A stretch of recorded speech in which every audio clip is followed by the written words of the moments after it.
శ్రీశైలం ఎడమగట్టు కాలువ ఎస్ఎల్బీసీ సొరంగ మార్గంలో ఘోరం జరిగింది. టన్నెల్ లోపల కార్మికులు పనుల్లో నిమగ్నమవుతున్న సమయంలో 14 కిలోమీటర్ వద్ద పైకప్పు ఒక్కసారిగా కూలిపోయింది. సొరంగం లోపల 8 మంది చిక్కుపోగా పలువురు త్రుట్లో తప్పించుకొని ప్రాణాలతో బయటపడ్డారు. నాగర్ కర్నూలు జిల్లా అమ్రాబాద్ మండలం దోమలపేంట సమీపంలోని ఎస్ఎల్బీసీ ఇన్లెట్ సొరంగంలో శనివారం ఈ దుర్ఘటన చోటు చేసుకుంది. సొరంగంలో చిక్కున్న వారిని వేగంగా బయటకు తీసుకొచ్చేందుకు సహాయక చర్యలు చేపట్టాలని సీఎం రేవంత్ రెడ్డి ఆదేశించారు. మరోవైపు ప్రధాని నరేంద్ర మోదీ సీఎం రేవంత్ రెడ్డికి ఫోన్ చేసి ఆరా తీశారు. సహకారానికి కేంద్రం అండగా ఉంటుందని భరోసా ఇచ్చారు. వెంటనే ఎన్డీఆర్ఎఫ్ బృందాలను పంపించారు. సికింద్రాబాద్ నుంచి ఆర్మీ ఇంజనీర్లను సిద్ధం చేశారు. దీనిపై మరింత సమాచారం మా కరస్పాండెంట్ ప్రదీప్ లైవ్ ద్వారా అందించడానికి సిద్ధంగా ఉన్నారు. ప్రదీప్, ఏంటి ఆ ఘటనకు సంబంధించి అక్కడ తాజా పరిస్థితి ఏంటి? అక్కడ 8 మంది కార్మికులు ఎవరైతే ఉన్నారో వాళ్ళ పరిస్థితి ఏంటి? అక్కడ సహాయక చర్యలు ఏ విధంగా కొనసాగుతున్నాయి? ప్రదీప్.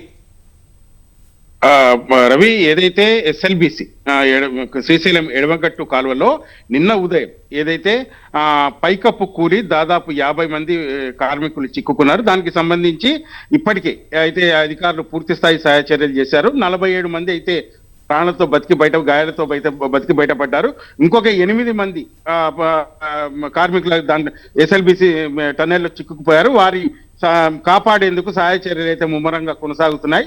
నిన్న ఏదైతే ఉదయం ఏదైతే కార్మికులు లోపలికి వెళ్ళిన క్రమంలో ఒక్కసారిగా 3 మీటర్ల మేర 14వ మైలురాయి వద్ద 3 మీటర్ల మేర పైకప్పు కూలి కార్మికులు అందుతో చిక్కుకుపోయారు. దీనికి సంబంధించి 3 తీవ్ర గాయాలయ్యాయి. మరో దాదాపు 40 మందికి పైగా స్వల్ప గాయాలు కాగా వారిని హైదరాబాద్ కు తీసుకెళ్లి చికిత్సను అయితే అందిస్తున్నటువంటి పరిస్థితి ఉంది. మరోవైపు 8 మంది కార్మికులు టన్నెల్లో చిక్కుకుపోవడంతో వారిని కాపాడేందుకు జిల్లా అధికారులతో పాటు ఏదైతే ఇంజనీరింగ్ సిబ్బంది, తర్వాత ఎన్డీఆర్ఎఫ్, ఎస్డీఆర్ఎఫ్, తర్వాత సింగరేణి మైన్స్ రెస్క్యూ టీమ్స్ కూడా పూర్తి స్థాయిలో ఇక్కడ సహాయ చర్యల్లో నిమగ్నమై ఉన్నాయి. జిల్లా కలెక్టర్ బదావత్ సంతోష్ తో పాటు జిల్లా ఎస్పీ వైభవ్ గైక్వాడ్ ఎస్పీ కూడా ఇక్కడ ఉండి అవైలబుల్ ఉండి సహాయ చర్యలు ప్రత్యక్షంగా పర్యవేక్షిస్తున్న నేపథ్యం ఉంది. మరోవైపు నిన్న ఏదైతే నీటిపారుదల శాఖ మంత్రి ఉత్తమ్ కుమార్ రెడ్డి, జిల్లా మంత్రి జూపల్లి కృష్ణారావులు కూడా ఈ టన్నెల్ వద్ద పరిస్థితి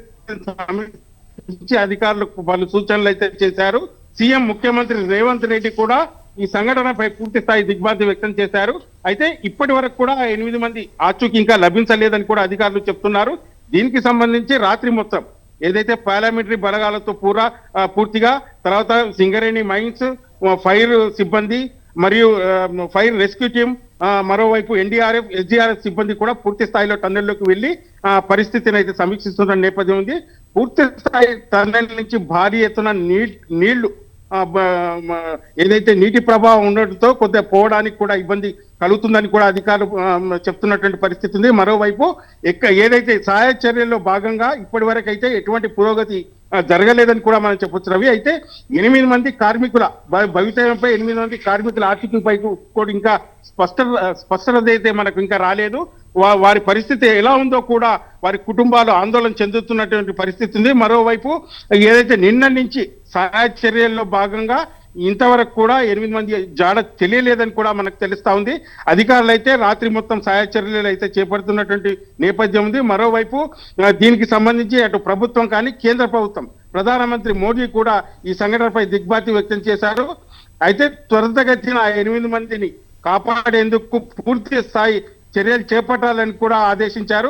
మరోవైపు దీనికి సంబంధించి ప్రతిపక్ష ఏదైతే బీఆర్ఎస్, బీజేపీ పార్టీలు కూడా ఇది కాంగ్రెస్ ప్రభుత్వ వైఫల్యంగా వాళ్ళు చెప్తున్నారు. దీనికి సంబంధించి ఏదైతే కార్మికుల ఏదైతే ప్రాణాలతో ప్రభుత్వాలు చెలగటమాడుతున్నాయి, ఏదైతే త్వరితగతిన పూర్తి చేయాలన్న లక్ష్యంతో కార్మికుల ప్రాణాలను గాల్లోకి వదిలేస్తున్నాయంటూ కూడా వారు విమర్శలు గుప్పిస్తున్నటువంటి పరిస్థితి ఉంది. మరోవైపు దీనికి సంబంధించి పూర్తి స్థాయి అధికారులు అయితే ఇక్కడ సహాయ చర్యలు నిమగ్నమై ఉన్నారు.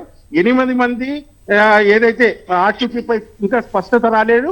వారి ఏదైతే ఆరోగ్యంపై కూడా టన్నెల్లో పూర్తి స్థాయి నీటి అయితే భారీ ఎత్తున నీళ్లు వస్తున్నటువంటి నేపథ్యం ఉంది. సహాయ చర్యలు కూడా ముందుకు సాగట్లేదని కూడా అధికారులు చెప్తున్నటువంటి పరిస్థితి ఉంది Ravi. Right, thank you Pradeep.